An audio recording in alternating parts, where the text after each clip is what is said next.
A paz do Senhor a todos vocês que nos assistem em mais uma pré-aula das lições bíblicas da CPAD. Nós estamos aqui hoje para estudarmos a lição de número 8, a sobriedade na obra de Deus.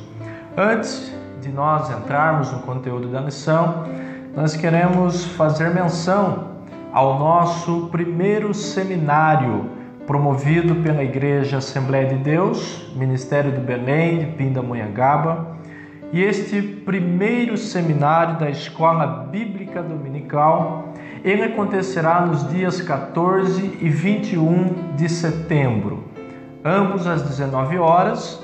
No dia 14, nós teremos a presença do pastor Fábio Segantin, da cidade de Americana, e no dia 21 de setembro, a presença do evangelista Caramuru Afonso, da cidade de São Paulo.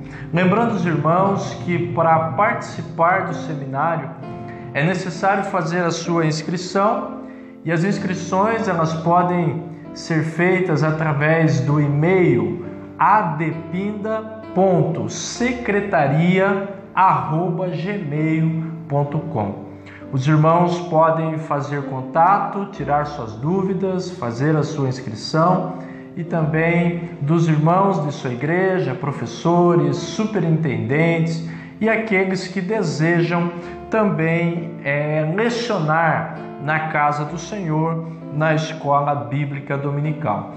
Todos vocês são nossos convidados e será uma honra e um prazer muito grande receber os amados irmãos com suas igrejas, com suas caravanas, para participar conosco deste momento de muito conhecimento e informação da parte desses homens de Deus.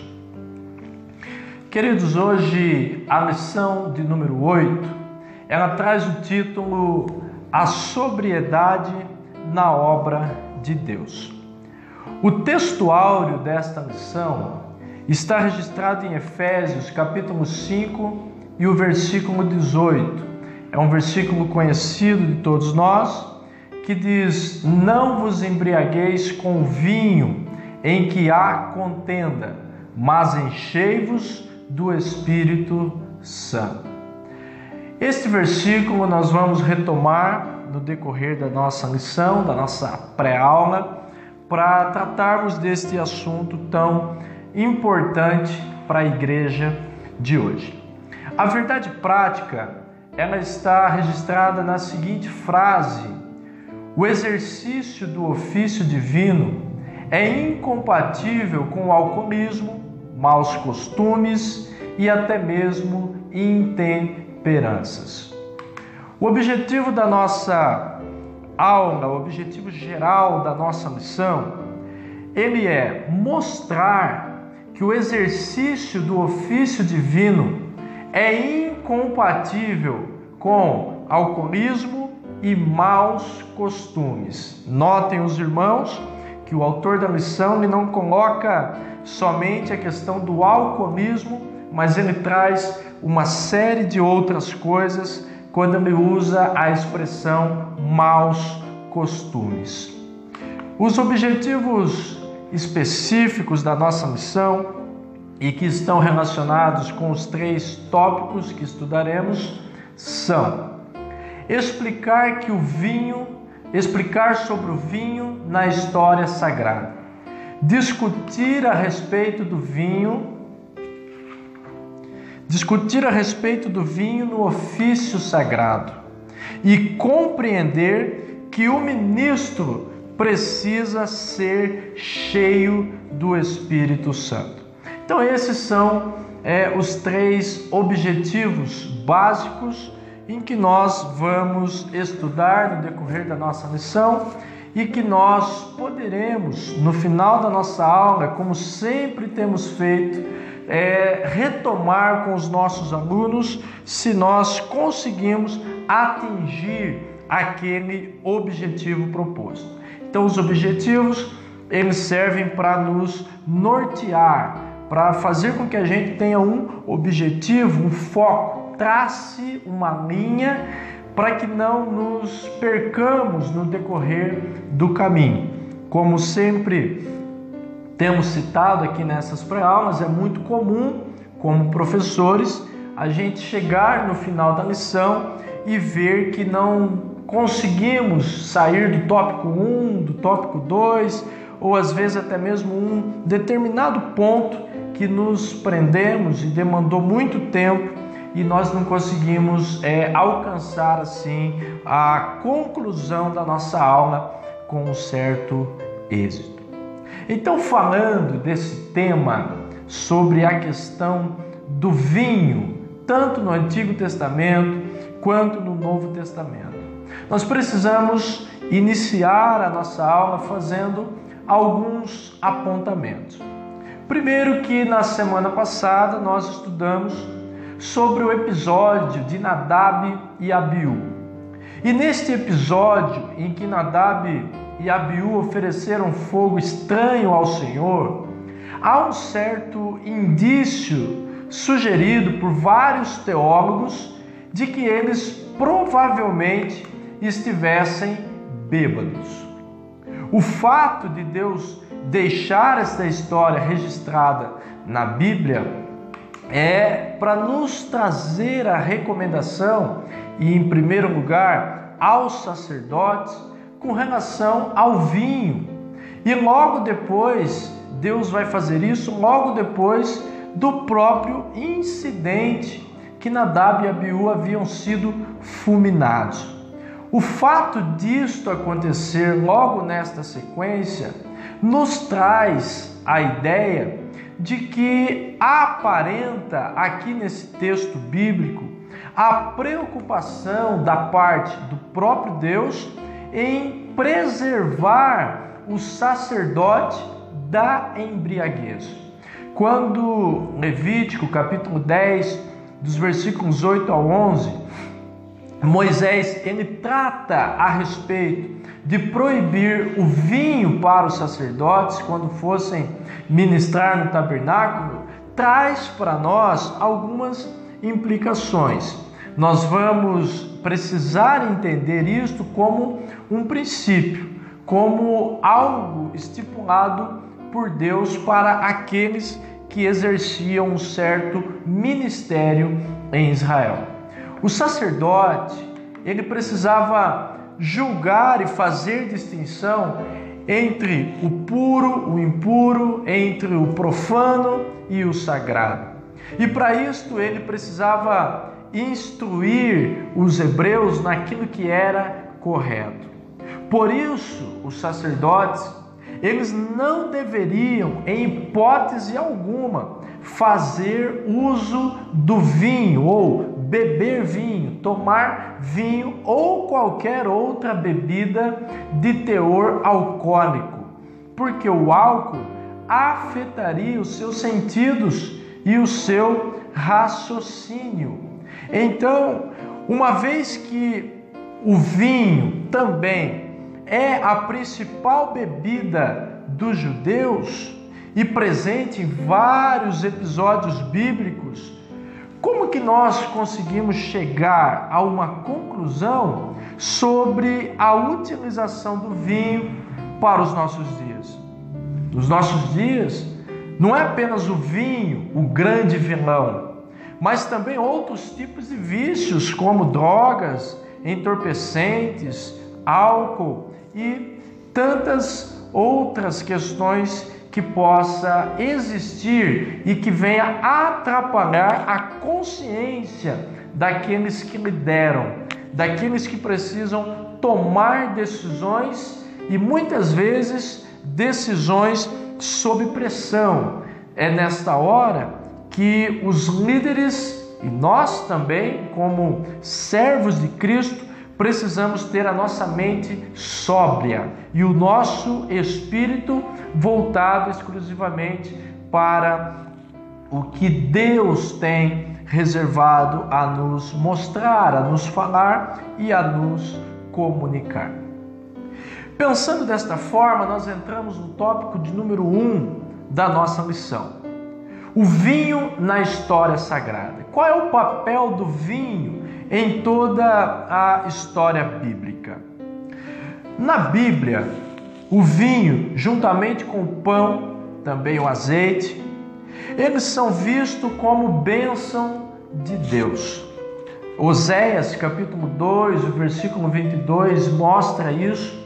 Algumas outras passagens da Bíblia também revelam esta ideia de que vinho, azeite e também o pão, eles eram elementos colocados na cultura judaica como sinônimo de bênção e de prosperidade. Vemos em Lucas 10:34 que o vinho tinha também uma função medicinal. Mas o mau uso do vinho, tanto o vinho como sinal de prosperidade, como o vinho como algo medicinal, o mau uso deste elemento levou homens santos, íntegros, homens que Deus os escolheu para escrever a sua história, a cometerem escândalos, torpezas e até mesmo crimes, como os casos de Noé, Ló e o próprio rei Davi. Então nós vamos tomar aqui nesta lição alguns princípios básicos e importantes para nós que somos cristãos. Professamos a fé em Cristo, mas temos a nossa Bíblia Sagrada respaldada na antiga cultura judaica. A nossa cultura, podemos assim dizer, ela pode ser chamada de uma cultura judaico-cristã. Então não podemos ignorar totalmente os elementos da cultura judaica. É óbvio que não podemos fazer como os judaizantes da época do apóstolo Paulo, que traziam os elementos da antiga aliança para a nova aliança, e estes elementos eles já tinham sido suplantados pelo próprio Jesus na cruz. Então nós não podemos correr esse risco, mas não podemos ignorar de fato a questão destes princípios que Deus deixou registrado no Antigo Testamento. Esse tópico de número 1, vamos falar sobre 3 personagens bíblicos que foram ou que se deixaram levar pelo poder do álcool, pelo poder da embriaguez. O primeiro caso está no item 1 do tópico 1, a embriaguez de Noé. Noé, ele é listado em Ezequiel 14:14 como um dos 3 homens mais piedosos da terra. Neste versículo, nós vemos um cuidado de Deus em listar esses 3 homens como sendo referência para toda a nação de Israel. Entretanto, este homem de caráter inquestionável pela sua obediência a Deus, em fazer uma coisa tão grande que foi a arca, confiando que a chuva cairia, mesmo Noé não sabendo o que era a chuva até então. Isto fazia ou mostrava que Noé tinha um grande caráter, mas também, por outro lado, ele manifestou a sua fraqueza. A Bíblia diz que após o dilúvio, Noé voltou a ser agricultor e entre tantas árvores que deva ter plantado, ele plantou uma vinha. Está em Gênesis 9 e o versículo 20. Um certo tempo depois, Noé usou do fruto daquela própria vinha para fazer o vinho do qual ele viria a se embriagar. O efeito da bebida fez com que o patriarca não medisse as consequências do que estava para fazer. Ele se despiu, ficando totalmente nu e expondo aquilo que a Bíblia chama de suas próprias vergonhas. O fato de Noé ter se embriagado revelou para a sua nação, para os seus descendentes e também a nós. Isto revela a sua intemperança, o qual ocasionou numa maldição a uma determinada descendência do próprio Noé. Sua família passou a ser alvo de vários problemas por causa de um ato inconsequente da sua parte. O item de número 2 fala sobre a devassidão das filhas de Ló. Uma outra personagem bíblica muito importante e que se deixou afetar pelos resultados da embriaguez foi Ló. Ló era o sobrinho de Abraão e que a Bíblia conta que foi habitar nas terras de Sodoma e Gomorra. E uma vez avisados pelos anjos de que ele deveria sair daquela cidade porque Deus a destruiria com fogo, e eles não poderiam olhar para trás em hipótese alguma, e a Bíblia vai nos dizer que a sua esposa, no ato de desobediência ao mandamento divino, ela olha para trás e ela vira imediatamente uma estátua de sal. Após a esposa de Ló ter virado uma estátua de sal, e até porque ela não tinha se atentado para os mandamentos e para as recomendações que o anjo havia deixado, as filhas de Ló tomaram uma decisão e bolaram um plano até então mirabolante, porém um pouco devastador para elas mesmas. Com a justificativa de que o seu pai não teria descendentes, elas fizeram um ato de embriagar o próprio pai. E isto elas fizeram para que o pai tivesse relações sexuais com as duas filhas e que pudesse engravidar essas moças, para que do ventre delas, o filho que nascesse, elas continuassem dando uma linhagem ao nome de seu pai. O resultado disso foi que as duas filhas engravidaram do próprio pai e dando origem a dois povos que foram avassaladores para Israel: Amon e Moabe. Em toda a história israelita, nós vamos ver esses dois povos, de alguma forma ou outra, atrapalhando a vida de Israel. Ló tinha tudo para ser bem sucedido, porém sua entrega, a sua devassidão, também fruto da devassidão do coração de suas filhas, fez com que sua história e toda a sua descendência ela fosse deturpada. O item 3 fala de um terceiro personagem, e nesse caso falaremos de Davi. E o item 3, ele traz o subtítulo: o vinho como instrumento de corrupção. Uma das principais figuras da Bíblia e da história de Israel, sem dúvidas, foi Davi. O homem considerado segundo o coração de Deus, mas se tornou um rei segundo o seu próprio coração. Após Davi ter conquistado fama, poder, riquezas, ele cometeu um dos seus mais terríveis e bárbaros pecados. Davi adulterou com uma mulher, Batseba, mas ela era esposa de um dos seus melhores e fiéis soldados. E estamos falando de Urias.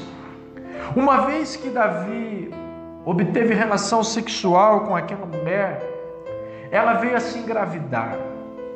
E uma vez que Davi descobriu esta gravidez, ele mandou chamar Urias, que estava na guerra, no campo de batalha, e tentou ludibriar, enganar Urias, por meio do vinho, da embriaguez.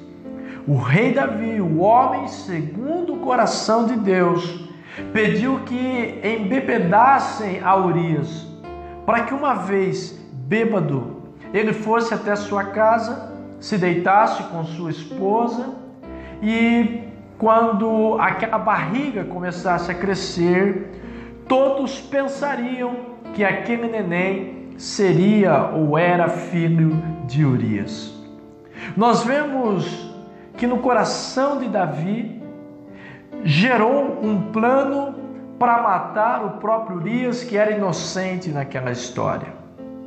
Nós vemos que o rei, que outrora cheio do Espírito Santo, agora deixado levar por sua lascívia, promiscuidade, ele vai carregar sobre os seus ombros o fardo de ver uma família toda destruída como consequência do seu próprio pecado. Nós vamos ver a história de Davi a partir deste episódio. Sempre nós vamos ver Davi fugindo de um filho, fugindo de um inimigo, e vamos ver os próprios filhos de Davi se matando entre eles, ou até mesmo querendo matar o próprio Davi. Tudo isto como resultado de um ato inconsequente que Davi teve ao querer embriagar um homem. O que acho interessante nessa história é que Urias, mesmo bêbado, ele foi mais íntegro e ele conseguiu ser mais honroso e honrar o seu nome e a sua posição do que o próprio rei, que era considerado segundo o coração de Deus. Neste tópico de número 1, o autor da revista ele se preocupa apenas em citar esses 3 casos. É óbvio que os professores podem fazer a sua aplicação, pode aplicar o texto à realidade da sua classe ou da sua igreja, mas a proposta do autor aqui da lição é apenas mencionar. Por que eu digo isso? Porque alguns irmãos, professores ou até alunos podem se deixar levar pelas riquezas das histórias citadas aqui e vão se prender ao pecado de Davi, a ele ter matado Urias, e muitas vezes esta não é a ideia principal da lição. Então, o autor ele está citando 3 casos, como poderia citar outros casos da Bíblia, apenas para exemplificar o que ele vai falar lá no tópico 3, que no caso a gente pode encerrar com uma aplicação, fazendo o fechamento da lição. No tópico de número 2, o vinho no ofício divino. Qual o papel do vinho no trabalho do obreiro ou na vida do obreiro? Então nós precisamos compreender que tanto na cultura judaica como em outras culturas pagãs da antiguidade, o vinho era utilizado como um elemento de culto.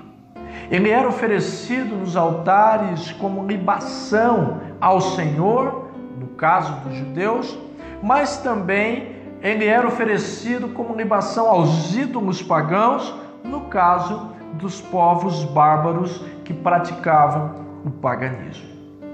O item de número 1 deste tópico fala do vinho no Antigo Testamento. Nós vemos que no culto levítico era oferecido vinho no altar, assim como em outras culturas também o vinho era oferecido. No culto levítico, esta oferta, ela tinha um princípio. E qual era esse princípio? Era reforçar na mentalidade do israelita que tudo quanto existe pertence ao Senhor.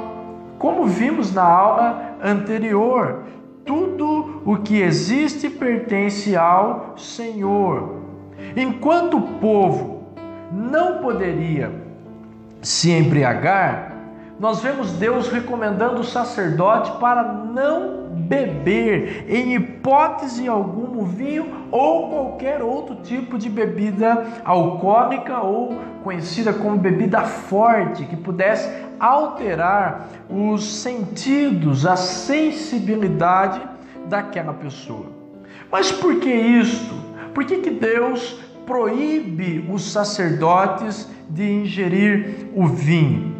Porque Deus estava protegendo o sacerdócio, para que este sacerdócio não fosse corrompido.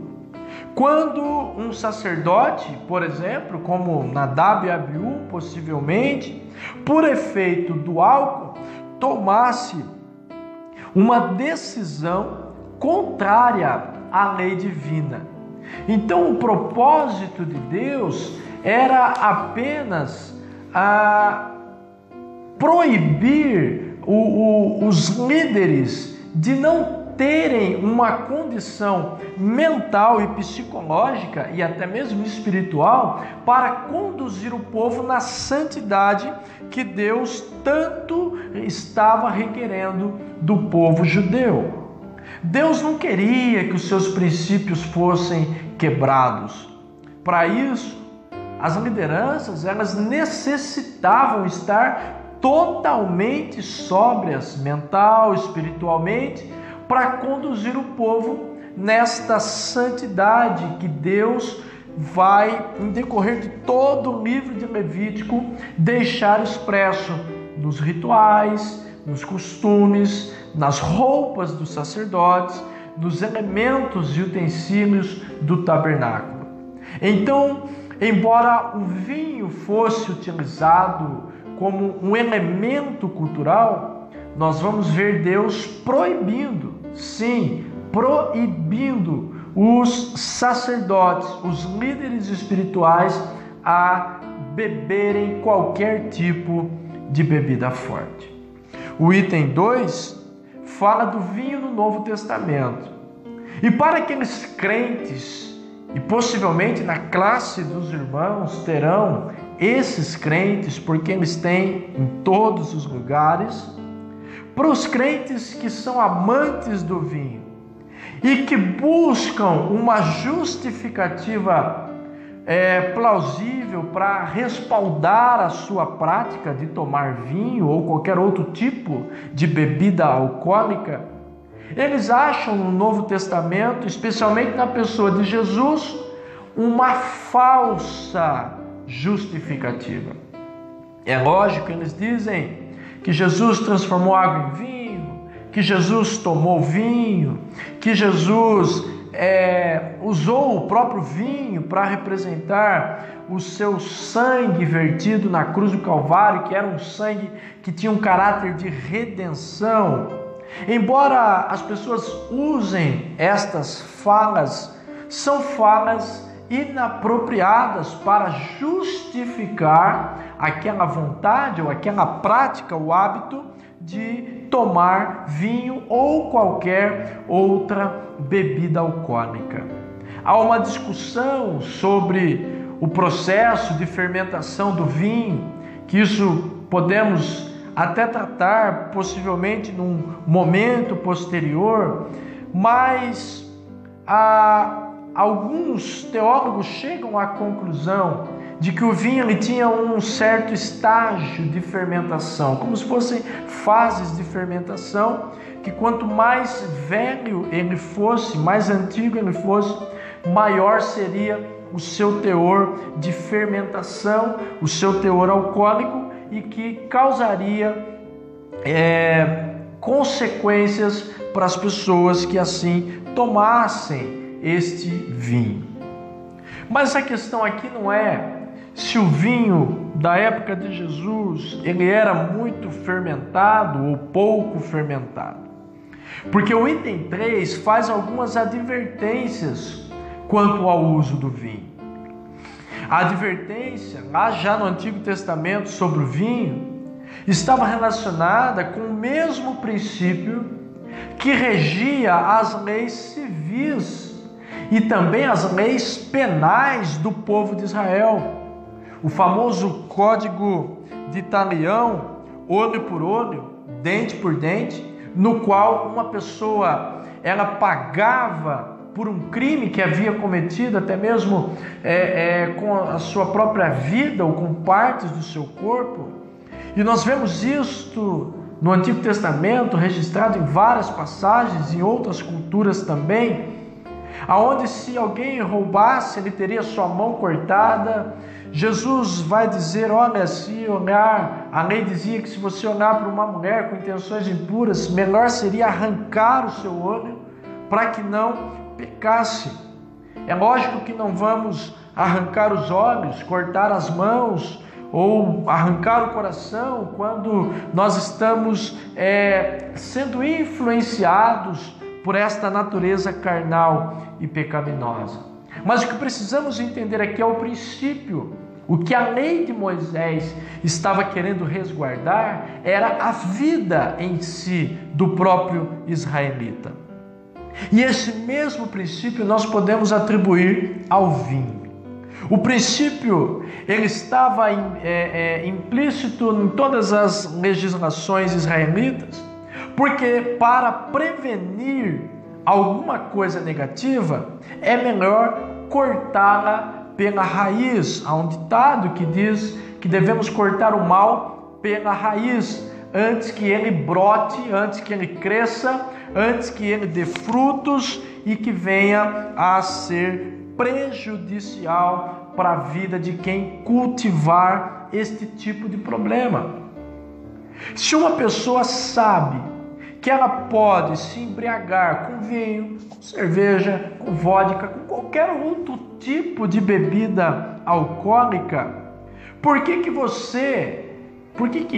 nós vamos beber doses pequenas se nós sabemos que temos um risco de nos embriagarmos? Por que não prevenir? E qual é a melhor forma para prevenir alguém da embriaguez? É cortando totalmente a ingestão de álcool. Porque todo mundo está sujeito.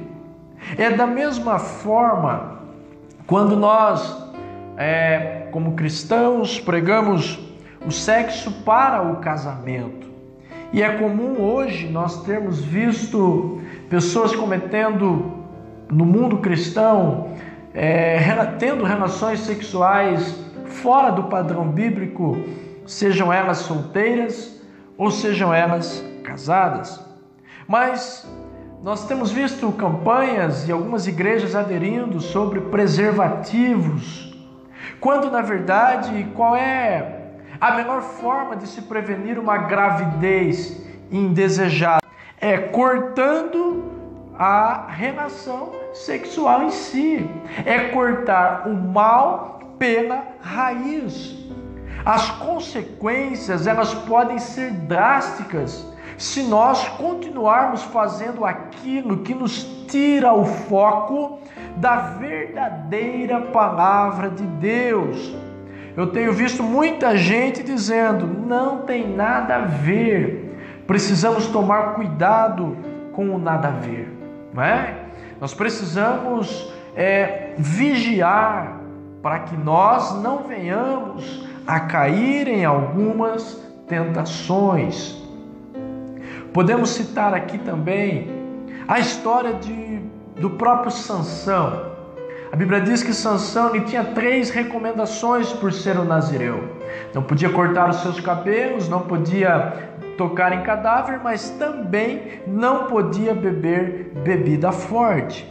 Aí nós vemos que o diabo ele vai usar de estratégias para tentar fazer com que Sansão caísse em alguma armadilha. E nós vemos que o livro de Juízes registra que Sansão ele gostava de passear no meio da vinha dos filisteus. Presta atenção, querido irmão. Se Sansão não podia beber vinho, o que ele estava fazendo andando no meio da vinha? Todos sabemos que a vinha produz a uva e a uva produz o vinho. Alguém que não pode tomar vinho por uma proibição divina, mas que gosta de sentir o cheiro da uva. É óbvio que nós não vemos na história de Sansão algum registro falando que ele veio a se embriagar. Mas o que nós podemos aprender aqui nesta questão é que se eu não posso fazer algo que será colocado para mim como uma consequência, eu preciso evitar o caminho para que eu chegue a esse mal.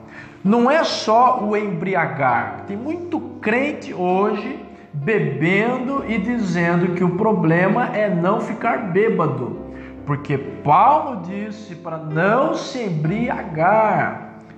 Pegam o texto fora do contexto para tentar respaldar um desejo, um gosto, uma preferência, quando na verdade o melhor seria a própria abstinência. Então precisamos advertir os nossos alunos de que nós que professamos a fé cristã, nós que somos da igreja Assembleia de Deus, nós temos uma norma de conduta e dentro de nossa norma de conduta, nós não ingerimos bebidas alcoólicas e também outros tipos de coisas como drogas, entorpecentes, cigarros e tantas outras coisas que hoje muita gente estão colocando como normais. E aqui eu faço uma ressalva aos irmãos. Precisamos fazer uma distinção entre o que é normal e entre o que é comum. É comum nós vermos pessoas dentro da igreja, às vezes, com práticas de ingerir bebidas alcoólicas. É comum nós vermos, mas não é normal. Porque normal vem de norma. Norma é lei, norma é regra. Então não é normal um crente ingerir bebida alcoólica, embora possa ser comum alguns praticarem isso, mas não é a norma, não é a regra. O tópico de número 3 fala sobre os ministros cheios do Espírito Santo. Embora o Novo Testamento faça várias menções ao vinho, como já citamos algumas, inclusive no próprio ministério de Jesus, ele também faz uma série de advertências quanto ao uso desta bebida. O item 1 do tópico 3, algumas recomendações aos ministros. Na igreja primitiva, para que alguém fosse ministro, para que alguém pudesse ser um obreiro, um presbítero, alguém que tivesse um cargo ministerial ou de liderança na igreja, ele precisava passar por alguns critérios. Havia um crivo do qual eles tinham que passar por todas as etapas. Um desses critérios é que eles não poderiam ser escravizados pelo vinho. Eles não poderiam ser homens que se deixavam embriagar pelo efeito do álcool. Nós vemos Paulo advertindo 2 jovens pastores, Timóteo e Tito, para que estes advertissem os novos obreiros que também aspiravam ao ministério a não serem dados ao vinho. O rebanho de Cristo na terra, ele não pode ser confiado a um pastor dominado pela embriaguez. O pastor terreno deve conduzir o rebanho, mas o rebanho não é dele, o rebanho é de Cristo. Portanto, ele precisa conduzir o rebanho conforme as orientações do sumo pastor, que é Jesus Cristo. Se o pastor é alguém que se embriaga, ou líder, ou irmão, qualquer pessoa dentro da igreja, é alguém que se embriaga com álcool, drogas e outros meios, esta pessoa não tem a sua mente totalmente aberta para entender o que Deus requer de si. É necessário que nós, como cristãos, tenhamos uma vida inteiramente sóbria. É como aquela máxima: mente sã, corpo são. Se a minha mente não estiver sã, o meu corpo padece. Mas também, se o meu corpo está padecendo, pode ser um indício, um sinal de que a minha mente, ela não está sarada, de que ela não está 100%. Então, nós vemos aqui neste item esta importância, porque o próprio apóstolo Paulo faz estas advertências aos jovens pastores: não sejam dados ao vinho, não se entreguem ao poder do vinho. O item 2 traz algumas recomendações à igreja. Muitas pessoas têm atribuído a prática de beber a algumas questões culturais. Entretanto, Paulo, ele adverte aos irmãos de Éfeso, que é o texto áureo da nossa lição, para que não se embriagassem com o vinho em que há contenda, mas que fossem cheios do Espírito Santo. Aqui Paulo está querendo ensinar de que o Espírito Santo, ele só trabalha em alguém que tem a sua mente sã. O Espírito Santo não trabalha em mentes de pessoas que não estejam saradas, curadas pelo poder restaurador do Evangelho. O item 3 fala dos ministros usados pelo Espírito Santo. No dia de Pentecostes, Atos capítulo 2, os discípulos, quando foram tomados pelo Espírito Santo, eles foram tidos como embriagados ou como bêbados pelas demais pessoas que estavam do lado de fora do cenáculo.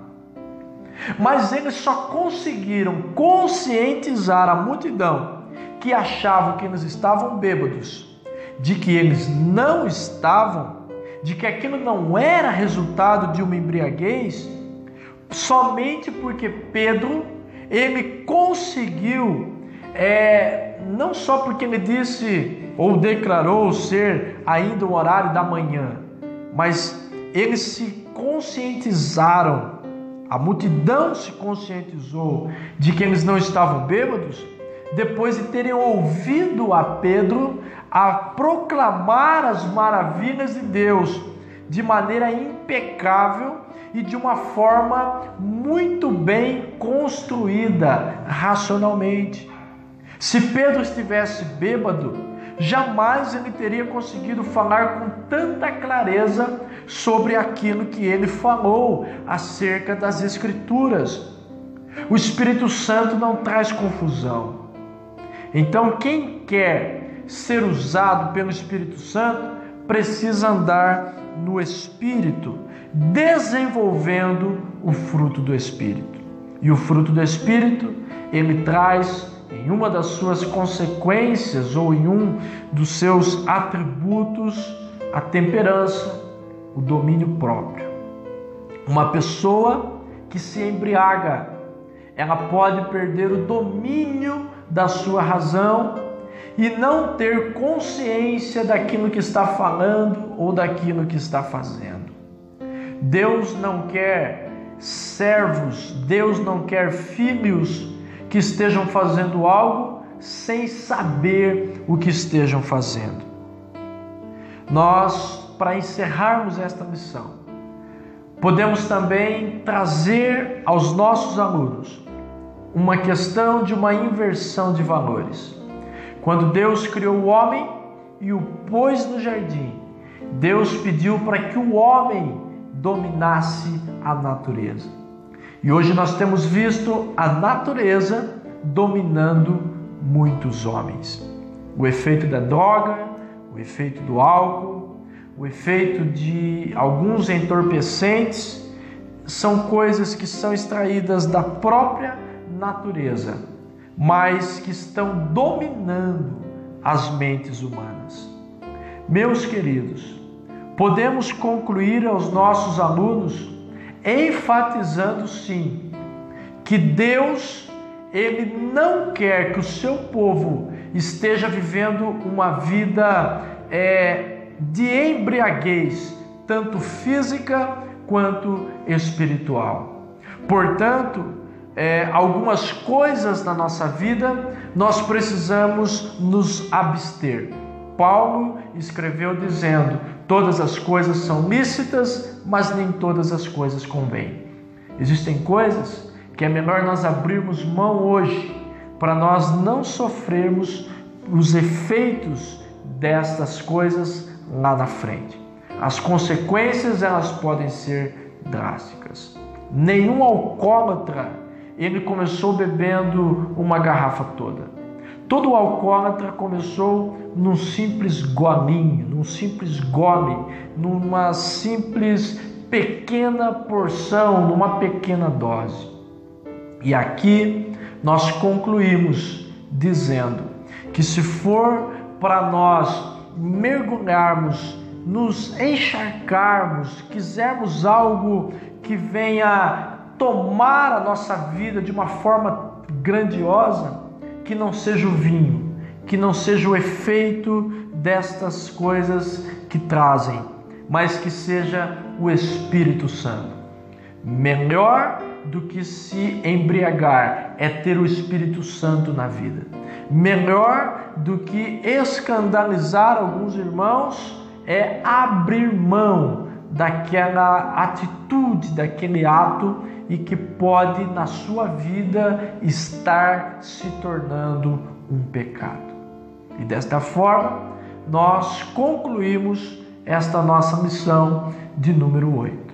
Que Deus possa abençoar a vida de cada um dos irmãos, professores, e que você consiga, com a graça de Deus e a ajuda do Espírito Santo, chegar à frente da sua classe mais um domingo e compartilhar esta maravilha da palavra de Deus. Que Deus os abençoe.